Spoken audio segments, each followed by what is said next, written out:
Ignacio era un simpático veinteañero que vivía junto a sus padres y hermanas, en el tranquilo pueblito de Goya, un pequeño poblado asentado a un costado de la Ruta 112 en la provincia de Corrientes. Él era un joven demasiado entusiasta, meticuloso y proyectaba todo a futuro, y sin menospreciar a sus papás. Él quería salir del pueblo porque realmente no veía un gran progreso si se quedaba allí.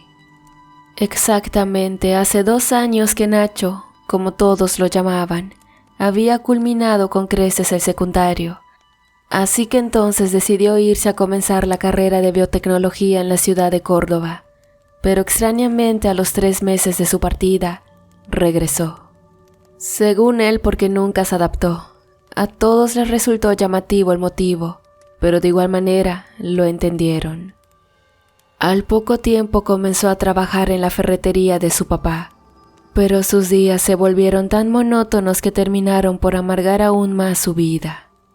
Al cabo de 2 años, Ignacio se encontraba totalmente inmunodeprimido, lo que alertó muchísimo a su familia, principalmente a Sol, su prometida. Ellos se conocieron en la primaria, pero fue en la secundaria cuando nació su amor. Ahora llevaban casi 7 años de novios, siendo muy felices juntos. La joven estaba preocupada, porque había notado que su novio ya no era cariñoso con ella, mucho menos detallista, y eso que siempre fue un chico muy atento.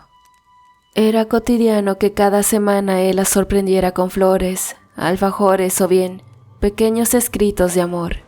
En fin, Ignacio nunca se olvidaba de ella, pero desde su regreso de Córdoba jamás volvió a ser el mismo. No solo había olvidado ser un caballero, sino que siempre había motivos mejores que estar con Sol. La situación comenzó a notarse aceleradamente en los últimos meses. Al principio todo sucedía de forma paulatina, pero cada vez que el tiempo avanzaba se tornaba peor y el muchacho detonaba demasiado su pésimo humor. Su familia en un principio no notó su cambio de personalidad, pero al correr de los días, sí.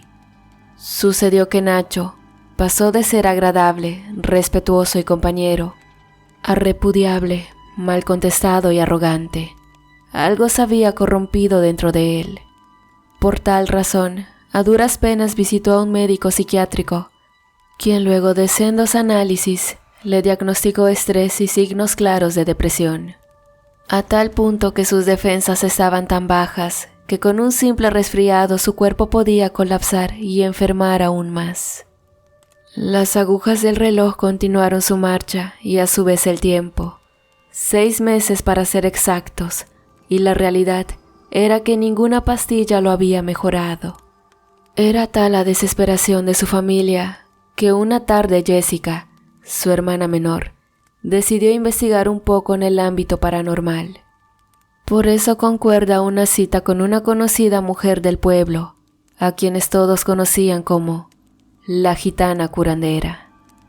Esta mujer de avanzada edad atendía a quien necesitara realmente de su ayuda. Crean o no, la anciana poseía el don de la clarividencia. Ella podía descifrar si alguien se dirigía a su templo con necesidades o con farsas.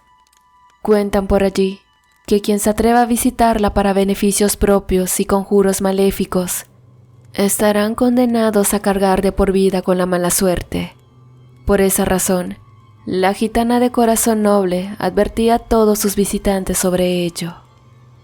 Jessica, quien creía realmente que no todos eran buenos en la vida, tomó la decisión de visitar a la curandera. Estaba convencida que algo malo había pasado en Córdoba y sinceramente estaba decidida a averiguarlo. Fue entonces que la joven pudo al fin encontrarse con la mujer. Tuvo que esperar por varios minutos hasta que la curandera la llamó. La muchacha entró con algo de temor a una oscura habitación. Jamás había visto el rostro de la gitana y las ansias la llenaban de nervios. Jessica observó que había solo una silla en ese cuarto. Se sentó y la mujer, quien estaba en un rincón cubierta con un extraño velo, preguntó el porqué de su presencia.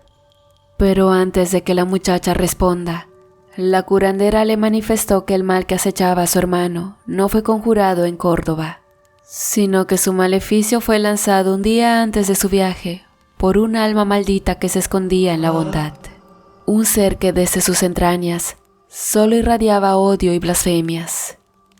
Esta revelación dejó perpleja a la joven, pero aún más, cuando la mujer le indicó un sitio exacto donde dirigirse.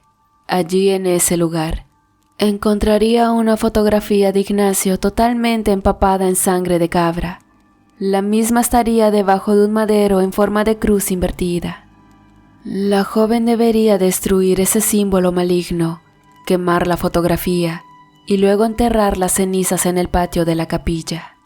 Después de eso regresaría a su casa y exactamente a las 3 a.m., hora en que el portal astral comienza a abrirse por unos minutos, subirá a la terraza y allí finalmente se encontrará cara a cara con el mal que acechó todos estos años a su hermano.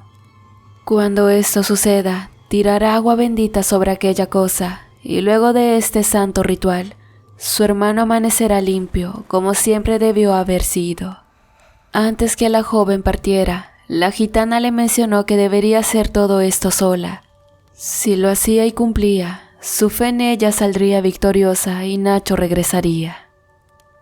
Jessica realizó todo lo que la gitana le indicó, aunque era aterrador, pues todo lo que ella le había revelado sucedía.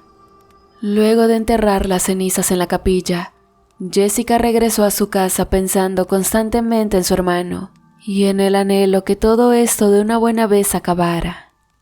Aquella noche se mantuvo nerviosa todo el lapso de espera. Ni siquiera pudo pegar un solo ojo. Jessica no sabía con qué o quién se toparía en el tejado. 3 campanadas retumbaron en la sala de la casa. Era el viejo reloj del abuelo que indicaba las 3 a.m. en punto. La muchacha juntó coraje y con un palo de amasar en su mano y la botella de agua en la otra, subió a la parte superior de la casa. Allí se encontró en una oscuridad terrible, pero alcanzó a vislumbrar una sombría figura de rodillas al techo. Parecía hablar entre dientes y recitaba extrañas palabras. Jessica sorprendió al ente por la retaguardia y derramó en su cara todo el agua bendita. El ser comenzó a gritar horriblemente, mientras su oscura cara comenzó a arder. La joven rápidamente intentó tomar una fotografía con su móvil, pero parecía imposible. Ese monstruo se cubría el rostro constantemente. Luego de unos minutos, el espectro se elevó por el aire y desapareció en la inmensidad de la noche. Sucedido esto, Jessica cayó desmayada en la terraza. Al día siguiente, es Nacho quien encontró a su hermana totalmente dormida sobre el tejado. Luego de despertarla, la muchacha bastante confundida recuerda a cuentagotas lo sucedido. Pensó que tal vez todo fue un mal sueño, principalmente porque su hermano era el mismo de siempre y eso era la verdad. La alegraba muchísimo, eso alimentó su creencia de que nada había ocurrido. Pero mientras desayunaba, se le ocurrió tomarse una selfie con Nacho, pero la imagen extrañamente salía con su rostro borroso.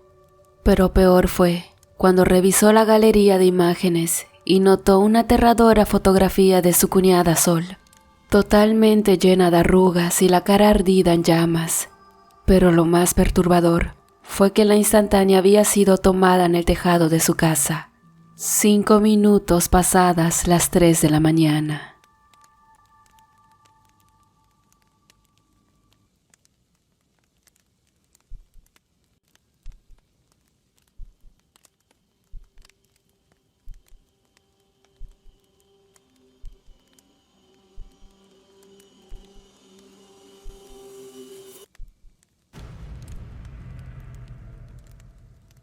La siguiente historia transcurrió en una pequeña aldea aledaña a Paraná.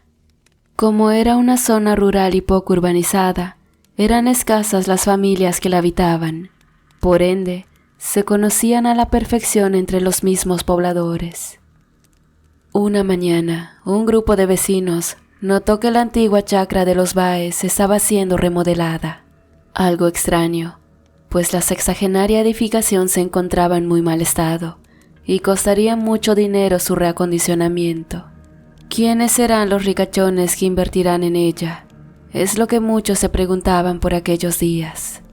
No obstante, al correr de unos meses, el viejo caserón parecía haber recobrado vida al albergar a una singular familia. Se trataba de una simpática anciana, su joven hija y una bella jovencita, de las cuales se comentaba que ambas mujeres mayores habían enviudado recientemente, por lo cual habían heredado una gran suma de dinero por parte de sus difuntos esposos, fortuna que utilizaron para comprar y refaccionar la antigua edificación. El chisme corrió muy rápido entre las estancias, a tal punto que llegó a oídos de un joven peón de campo, quien al enterarse de la existencia de las damas quiso ir a saludarlas, pues antes estilaban darle la bienvenida a las nuevas familias del poblado. Cuentan que se presentó con una canasta repleta de panecillos horneados y unos cuantos frascos de mermelada de zapallo, mientras ansioso aguardaba detrás de la tranquera de la chacra. Después de haber golpeado sus manos, fue la mismísima nieta quien abrió la puerta para recibirlo, y finalmente terminó invitándolo a beber mate cocido frente al fogón. Desde un principio el muchacho quedó eclipsado ante la belleza de la jovencita. No podía dejar de observarla y contemplar sus preciosos ojos verdes, situación que las demás mujeres se percataron de inmediato. Luego de una larga hora en la chacra, el joven se retiró prometiendo que al día siguiente regresaría. Así sucedió por varias semanas, hasta que una tarde, el peón se animó a declararle su amor a la muchachita. Ella encantada aceptó, y a los pocos días unificaron su amor en matrimonio. El joven se mudó a la chacra, sin antes vender todas sus pertenencias y principalmente las tierras de su padre, las cuales rondaban en varias hectáreas del campo. Aunque días después, el pueblo recibiría una noticia devastadora, pues el peón en cuestión había fallecido de forma trágica al golpearse la cabeza contra una roca, luego de caer accidentalmente de su caballo. Los lugareños lloraron por días la muerte del muchacho, todos a excepción de su esposa, quien en el propio velatorio parecía no demostrar dolor alguno ante semejante pérdida. Lo más extraño fue que a la mañana siguiente del entierro, el trío de mujeres desapareció misteriosamente del pueblo. Se mudaron dejando todos sus muebles y pertenencias dentro de la antigua casa. Dicen que los amigos y familiares del peón visitaron la chacra para intentar recuperar el dinero del fallecido, pero no tuvieron éxito alguno, pues las arpías habían llevado todos sus ahorros. Aunque lo callaron en su lugar, fue realmente perturbador. Encontraron un cuarto escondido en el mismísimo sótano. Allí había gallinas decapitadas embebidas en aceite, además una innumerable cantidad de incienso y velas negras. También baldes repletos de sangre coagulada, pero lo más traumático fue ver decenas de estremecedoras fotografías en Polaroid pegadas a la pared. Todas eran del difunto peón, aunque lo raro fue que las mismas habían sido tomadas desde un sitio muy alto.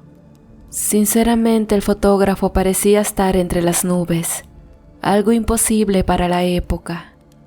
Desde entonces se originó esta inquietante leyenda urbana, la que algunos auguran ser cierta, y pese a que muchos siguen sin creerlo, lo que sí es verdad es la duda existencial si ellas realmente existieron o son inventos del pasado.